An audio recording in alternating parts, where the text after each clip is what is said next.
j'y crois pas. Pour la dernière partie de notre débat, ce soir, ce sont les extraterrestres.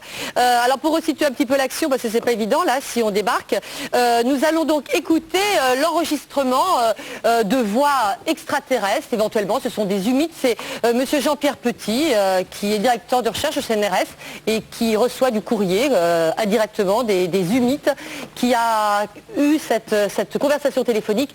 Alors vous allez voir, c'est très... Enfin, vous avez... C'est bien vous qui avez cette cassette. 67, et puis je sais pas, je crois que vous n'avez pas cette cassette. Mais si, monsieur, mais on trouve tout dans cette émission, vous inquiétez pas. On va écouter, vous allez nous dire. On écoute les humides.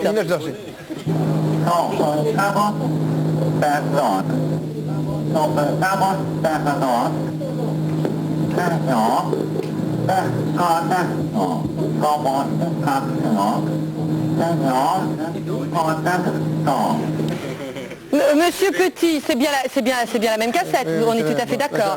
Bon, dites-moi, je crois que vous avez soumis cette cassette à laboratoire pour voir justement, parce que bon, vous étiez un peu sceptique. Ça a donné quoi le... C'était pas un spectre de voix humaine, mais à l'époque où je l'ai fait analyser, on pouvait truquer ça avec un vocodère. Donc je veux dire que c'est pas une preuve quelconque. Maintenant, est-ce qu'on peut vraiment entrer dans le vif du sujet? Oui, on va rentrer dans le vif du sujet, je sais quel est votre problème. Je voudrais juste que vous nous expliquiez pourquoi ils ont cette voix déformée à votre avis. Ils prétendent que c'est parce qu'ils ne produisent pas des sons avec des cordes vocales, mais avec des replis pharyngés. Voilà. D'accord. Donc ils auraient une chose un petit peu différente à ce niveau-là, mais sinon ils nous ressemblent, je crois.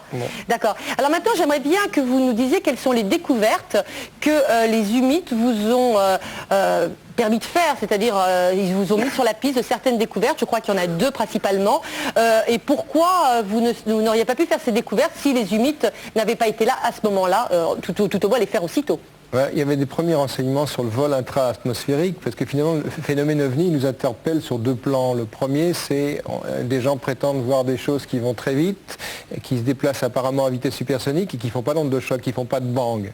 Et le second, c'est l'objection qui est sortie par tout le monde sur les grandes distances, sur le fait que la vitesse de la lumière introduit une barrière temporelle et qu'on ne voit pas comment on pourrait franchir ces distances. Les documents humides apportaient des réponses là-dessus. Les premiers sur le vol intra-atmosphérique avec quelque chose qui nous mettait un petit peu sur la piste d'une machine qui pourrait voler à vitesse supersonique sans onde de choc. Bon, moi j'ai suivi un petit peu ce fil conducteur, j'ai fait une publication, la première en 1975 à l'Académie des sciences, et puis j'ai continué à pousser un petit peu ces recherches. On est allé très loin, il y a dans la salle mon thésard qui s'appelle Bertrand Lebrun qui a fait une thèse de doctorat là-dessus, on a fait des publications scientifiques dans des revues à référer, etc.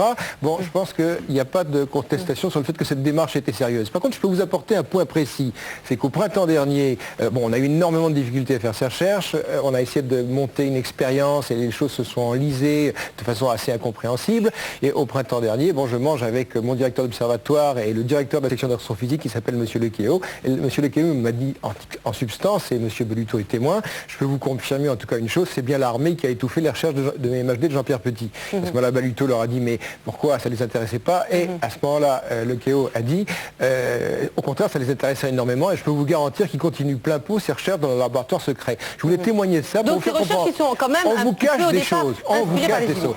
Maintenant, c'est dit, voilà, on cache des choses. Mais est-ce que vous ne les écarte pas, Monsieur Petit? Attendez, c'est quand même une question que je pose, parce que vous dites quand même des choses. Donc vous avez dit quand même.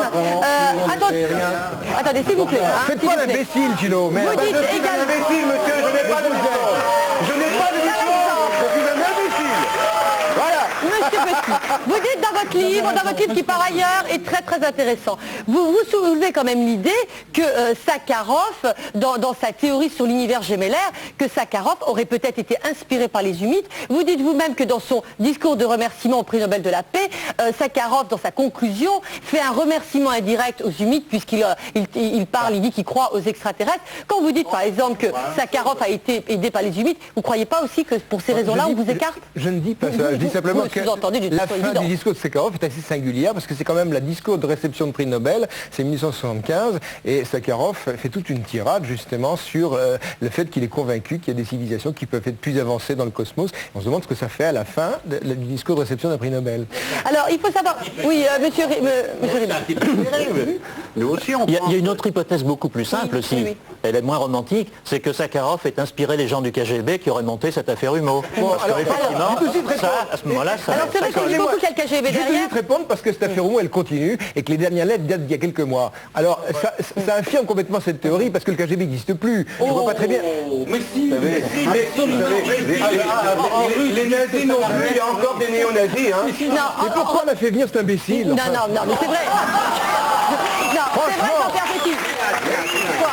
Attendez, Christophe, oui. Merci. Ah oui, vous savez ce qui me dérange le plus dans le côté sceptique et le côté rationnel de scientifique entre guillemets, c'est pour ça que ce que dit Monsieur Petit, qui est un scientifique, est intéressant, c'est que je pense que le scepticisme est une régression. C'est des choses qui empêchent la vie d'évoluer.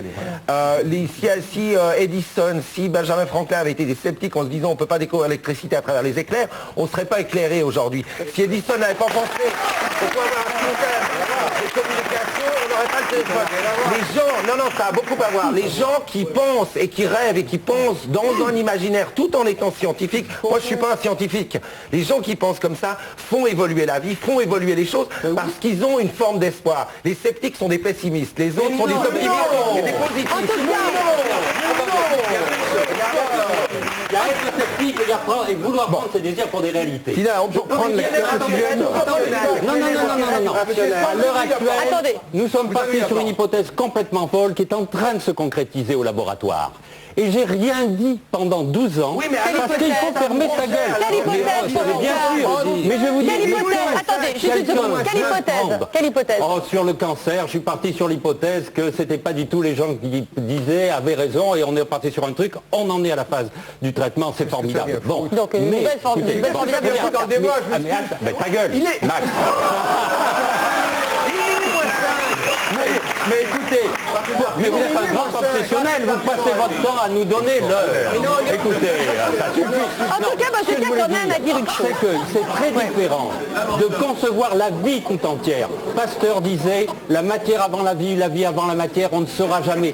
Effectivement, pour faire de la science, il faut rêver, mais il ne faut pas vouloir prendre ses désirs pour des réalités. C'est deux choses complètement différentes. Avoir une vision cosmique du monde et prendre ses désirs pour des réalités, le premier, ça aboutit à faire qu'on a des studios de télévision, des caméras qui marchent, et le deuxième, ça aboutit à dire, un jour, mon prince viendra. Professeur, mais en tout cas, j'aimerais revenir à Monsieur Petit, parce que Monsieur Petit dit, s'il vous plaît, Monsieur Petit dit avoir été bâillonné dans ses recherches par le CNRS. Hein. Et bien, il faut savoir une chose, c'est que nous avions invité Monsieur Pelat, qui est l'ancien président du CNRS, donc l'ancien patron de Monsieur Petit, et qu'à la dernière minute, c'est-à-dire disons hier soir, hein, c'est hier soir que ça s'est passé, Monsieur Pelat s'est décommandé. Alors c'est d'autant plus dommage que Monsieur Pelat est aussi le directeur du Centre national d'études spatiales, le CNES dont dépendait le seul organisme officiel en France chargé d'étudier les ovnis. C'était le GEPAN.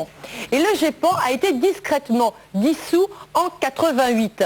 Alors à l'époque, quand je dis discrètement dissous, c'est parce que les scientifiques qui étaient un peu ouverts et qui étaient au GEPAN ont fait une note en disant qu'ils ne comprenaient pas du tout pourquoi on arrêtait le GEPAN qui était chargé d'étudier les ovnis, parce que selon eux, il y avait vraiment une réalité et il fallait aller plus loin dans ses recherches.